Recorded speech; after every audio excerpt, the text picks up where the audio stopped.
నీ వయసు ఎంత? సిగ్గుచేట అనిపించదా నీకు? కలవడము చేయడం అనేది బాగుంది, సంకలు లాగడం అంటే ఏంది అది? గుమ్మడికాయ దొంగ ఎవరంటే సంకలు చరుచుకున్నట్టు. అందరికీ నమస్కారం, నేను మీ మధ్యమడి గుణరత్నం. ముందుగా ఎంఆర్ న్యూస్ తెలుగు అనే ఛానల్కి అందరికీ స్వాగతం అండి.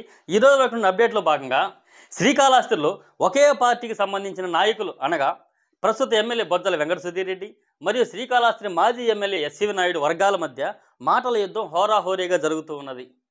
అసలు ఈ మాటల యుద్ధానికి కారణమైన నేపథ్యాన్ని కూడా ఒకసారి చెప్పుకుందాము. ఈ మార్చి 7వ తేదీన శ్రీకాళహస్తి మాజీ ఎమ్మెల్యే ఎస్సీవి నాయుడు తన స్వగృహమునందు విలేకరుల సమావేశాన్ని ఏర్పాటు చేసి అందులో ఆయన మాట్లాడుతూ శ్రీకాళహస్తికి చెందిన రైతులు తిరుపతి రూరల్ అవిలాల గ్రామంలో సర్వే నంబర్ 377 కింద 17 ఎకరాల 18 సెంట్ల భూమిని 2004వ సంవత్సరంలోనే రిజిస్టర్ విక్రయ పత్రాల ద్వారా కొనుగోలు చేసినట్టు, ఆ తర్వాత నుండి అక్కడ సిపిఎం సిపిఐ నాయకులు మరియు అక్కడ మాజీ శాసనసభ్యులైనటువంటి చెవిరెడ్డి భాస్కర్ రెడ్డి లాంటి వాళ్ళు చాలామంది అవి ఓటేరు కాలువకు సంబంధించిన భూములని అభ్యంతరాలు వ్యక్తం చేస్తూ కొంతమంది దగ్గర నుండి కావాలనే దగ్గరుండి కేసులు వేయించారని, అవి స్థానిక కోర్టుల దగ్గర నుండి జిల్లా కోర్టు మరియు హైకోర్టు వరకు ఎక్కడ వెళ్ళినా కూడా ప్రతి చోట రైతులకు అనుకూలంగానే జడ్జిమెంట్ వచ్చినట్టు, అయినా కూడా అప్పటి పాలకులు అధికారులను ఒత్తిడి పెడుతూ ఇబ్బందులకు గురి చేస్తున్నారని ఆయన వాపోయారు. అంతటితో ఆగకుండా శ్రీకాళహస్తి ప్రస్తుత ఎమ్మెల్యే బొజ్జల వెంకట సుధీర్ రెడ్డిపై కూడా మరికొన్ని ఆరోపణలు చేశారు. అవి ఏంటంటే, ఎమ్మెల్యే బొజ్జల వెంకట సుధీర్ రెడ్డి చంద్రగిరి మాజీ ఎమ్మెల్యే చెవిరెడ్డి భాస్కర్ రెడ్డితో కలిసి కావాలనే రైతులను ఇబ్బందులు పెడుతున్నారని, అందులో భాగంగానే ఈ అసెంబ్లీ బడ్జెట్ సమావేశాల్లో ప్రత్యేకంగా ప్రభుత్వ భూములు అన్యాక్రాంతం అవుతున్నాయని, వాటిని కాపాడాలని అసెంబ్లీలో కావాలనే ప్రస్తావించారని బొజ్జల సుధీర్ రెడ్డిపై కొన్ని వ్యక్తిగత ఆరోపణలు కూడా చేయడం జరిగింది మాజీ ఎమ్మెల్యే ఎస్సీవి నాయుడు గారు. దీనితో ఆగ్రహించిన బొజ్జల సుధీర్ రెడ్డి వర్గీయులు, టీడీపీ నాయకులు, కార్యకర్తలు ఈరోజు శ్రీకాళహస్తి టీడీపీ పార్టీ ఆఫీసులో విలేకరుల సమావేశాన్ని ఏర్పాటు చేశారు.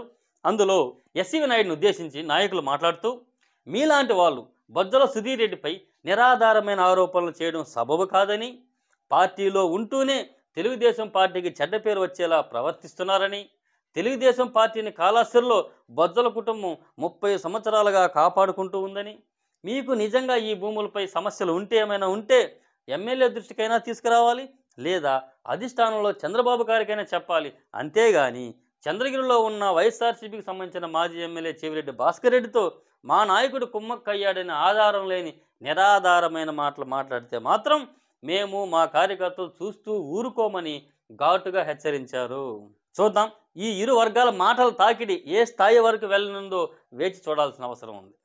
నీకు ఇది విజ్ఞత కాదు, మంచిది కాదు. రైతుల నుంచి ఆడెవరినో చెవిరెడ్డితో కలుసుకొని చెవిరెడ్డి కాన్స్టిట్యున్సీలో చేరిన ఘోరాల్ని నువ్వు ఎమ్మెల్యేగా నువ్వు ఎత్తి చూపించి ప్రభుత్వం దృష్టికి తీసుకొని పోకుండా మ్యాచ్ ఫిక్సింగ్లతో ఎన్ని రోజులు బతకపోతావు? ఈరోజు అసెంబ్లీలో క్వశ్చన్ వేసినంత మాత్రాన నిన్న కూడా చెప్పినా నేను, ఆ భూమి కానీ చెరువైతే దాంట్లో కోర్టులు పెట్టి కొంపలు కడితే హైదరాలాగా కొట్టారేస్తారు కదా. ఏ బుద్ధి లేనివాడన్నా ఈ పని చేసుకుంటాడా? వాడు చెవిరెడ్డి ఏదో చెప్తానే నువ్వు మూర్ఖుడుగా ఈ విధంగా ప్రవర్తించడం, నీకు ఇది మొదలుకొని రాజకీయంగా నీకే దరిద్రం పడుతుంది.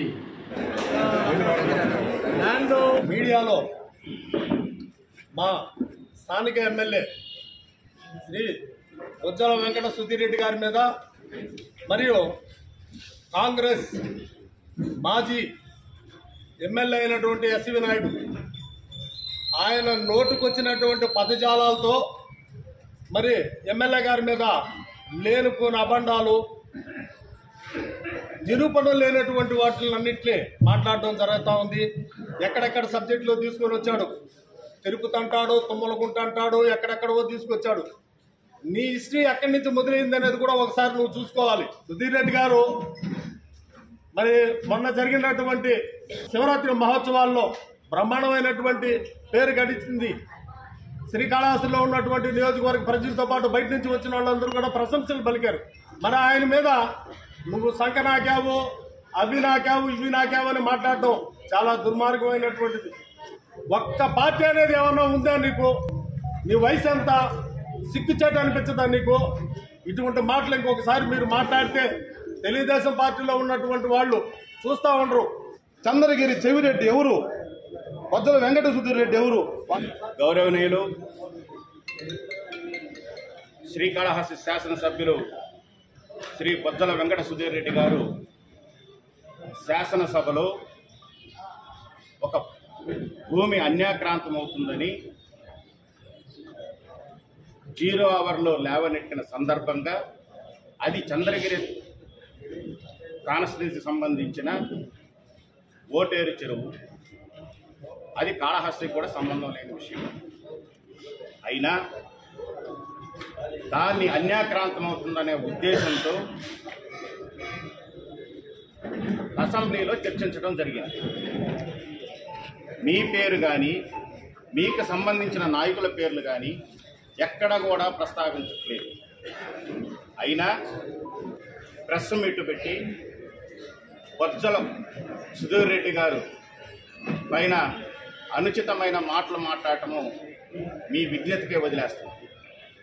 మరి ఈరోజు గత 40 సంవత్సరాలుగా బొజ్జల సుధీర్ రెడ్డి వాళ్ళ కుటుంబము, బొజ్జల గోపాలన్న కానీ వాళ్ళ తండ్రి గారు కానీ ఈ కాళహస్తి నియోజకవర్గాన్ని ఎంత అభివృద్ధి పరిచినారో ప్రతి ఒక్కరికి తెలుసు, మీ మనస్సాక్షికి కూడా తెలుసు. మాజీ శాసనసభ్యులు శ్రీకాళహస్తి ఎస్వి నాయుడు గారు నిన్న శ్రీకాళహస్తి నియోజకవర్గ శాసనసభ్యులు బొజ్జల వెంకట సుధీర్ రెడ్డి గారి గురించి కొన్ని అనుచితమైన వాక్యాలు మాట్లాడడం జరిగింది. అసెంబ్లీలో సుధీర్ రెడ్డి గారు భూముల విషయం మాట్లాడినారండి. అసలు నిన్న అసెంబ్లీలో మాట్లాడింది ఏందని మీరు ఒకసారి కనుక్కోవాలి. అనేకాంత భూములు అన్యాయంగా దోచుకోబడ్డాయన్నారే కానీ నీ పేరు కానీ ఊరు కానీ కనీసం మీ ప్రస్తావన ఎవరి పేర్లు కూడా చెప్పలేదు. ఓటేరు చెరువు పక్కన నీకు స్థలం ఉంది. ఆ స్థలానికి నువ్వు చంద్రబాబు నాయుడు దగ్గరికి వెళ్ళి ఈ 9 నెలల్లో దానికి ఏ విధమైన ప్రయాణం చేశావు అనేది అందరికీ తెలుసు. ఆ విషయంగా చెవిరెడ్డితో కుమ్మక్కయ్యి అసలు చెవిరెడ్డి అంటే ఎవరు, అసలు కాళహస్తికి చంద్రగిరికి సంబంధం ఏంటి? ఏ బొద్దైనా బొజ్జల వెంకట సుధీర్ రెడ్డి గారు చెవిరెడ్డితో మాట్లాడడం కానీ చేతులు వేసుకొని పోవడం కానీ వాళ్ళు ఎక్కడైనా ఫంక్షన్లో కలవడం కానీ నువ్వు చూసావా? కలవడము చేయడం అనేది బాగుంది. సంకలం లాగడం అంటే ఏంది? కక్ష సాధింపులు చేసే కుటుంబం బొజ్జలది కాదు.